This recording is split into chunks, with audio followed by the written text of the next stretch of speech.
Audio on demand from Vision Christian Media.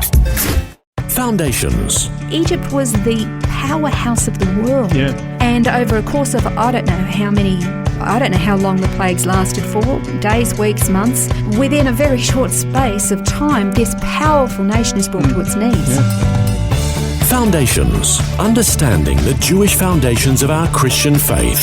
With Robbo Robinson and Mandy Warby.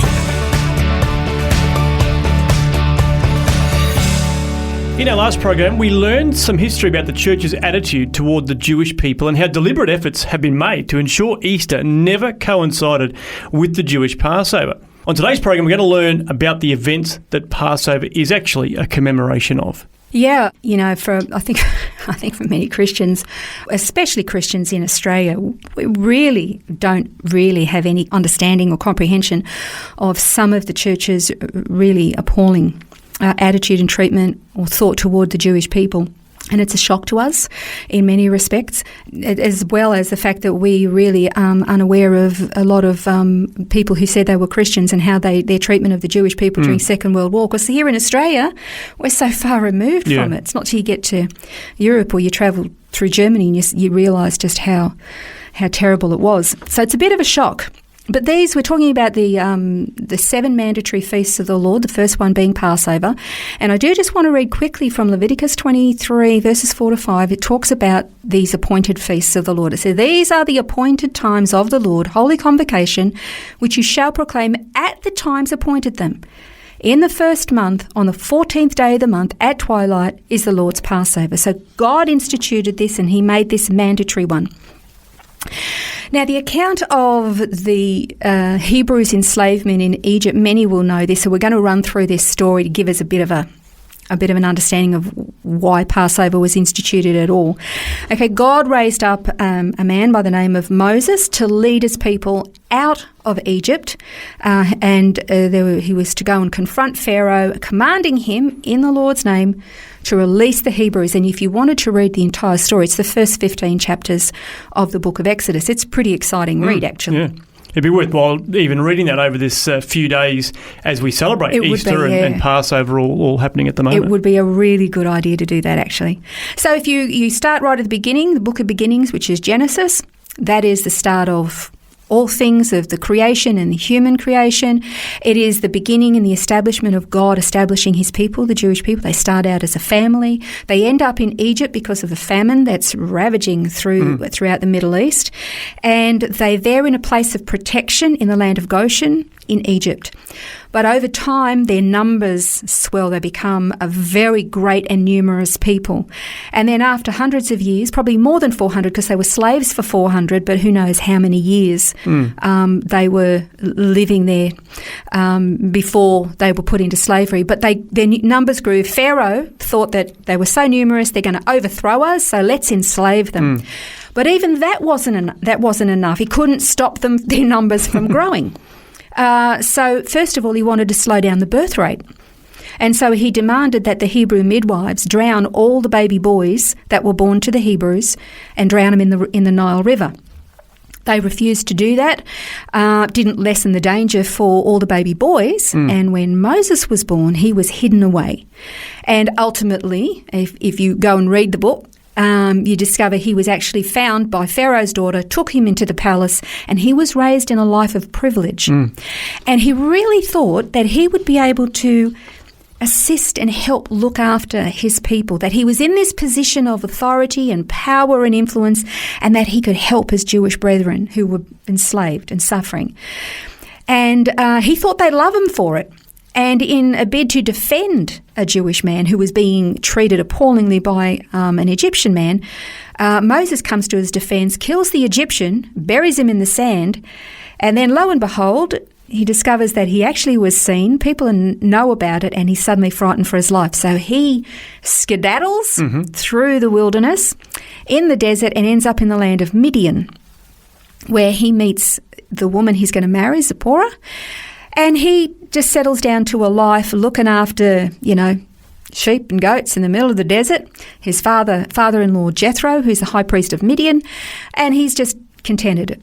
And then one day he's out and he sees a weird sight. He sees this bush that's on fire, but weirdly the bush doesn't get consumed by the fire. It just burns and is maintained. And as he gets closer, God speaks to him from this phenomenal, wondrous thing that he's seeing, and convinces him. Takes a little time. Moses is a little slow. He's a bit slow on the uptake. He is. But he convinces him that it's time to go back to Egypt, confront Pharaoh, and demand that his people be set free. God's heard their prayers, their suffering, he's going to liberate them. So Moses goes back, he teams up with his brother, Aaron, and they make their way to confront Pharaoh.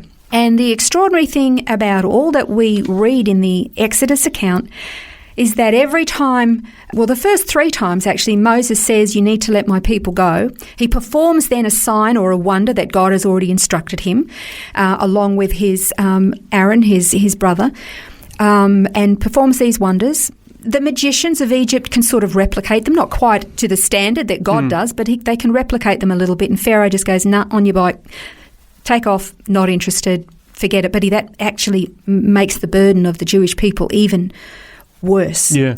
But then after I think it's the first 3 plagues, then when Moses goes to confront Pharaoh, the plagues then become beyond the magicians of Egypt to replicate.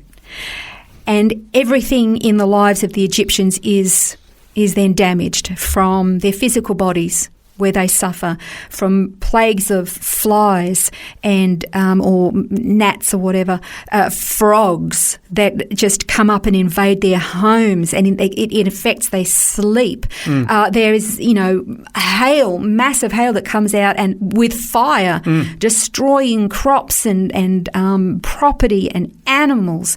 There's darkness that just takes. Everything in their lives, their economy, their commerce, their homes, their crops, their livestock, everything is becoming decimated. The infrastructure of the nation. Egypt was the powerhouse of the world. Yeah. And over a course of, I don't know how long the plagues lasted for, days, weeks, months, whatever it was, within a very short space of time, this powerful nation is brought to its knees. Yeah.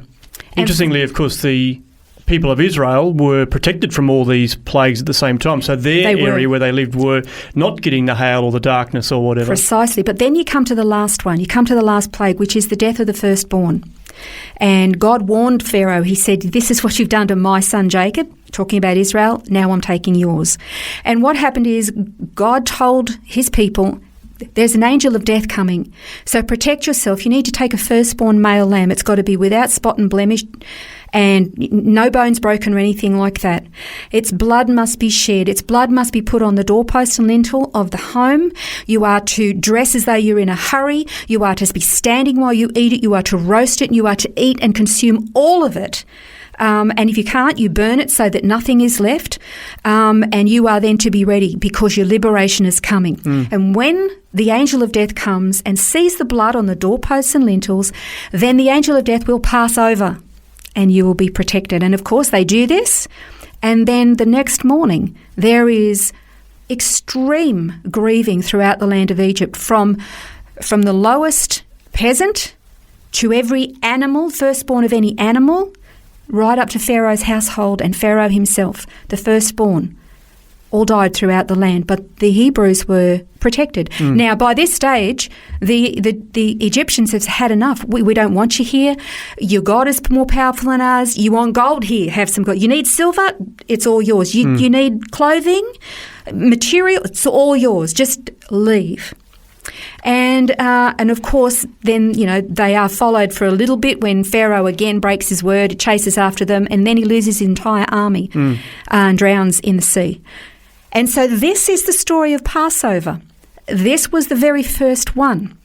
And there's such significance in these elements of all these steps that happen, and we're going to look at them, what their significance is, and amazingly, how Jesus Christ, the Messiah, actually fulfills them all. That's right, he is the Passover Lamb. We'll explore that over the next few episodes on Foundations. Next time, we're going to start looking at these elements of Passover and what they represent. This has been Foundations, a look at the Jewish foundations of our Christian faith. For study notes, resources and more, see vision.org.au/foundations. Thanks for taking time to listen to this audio on demand from Vision Christian Media. To find out more about us, go to vision.org.au.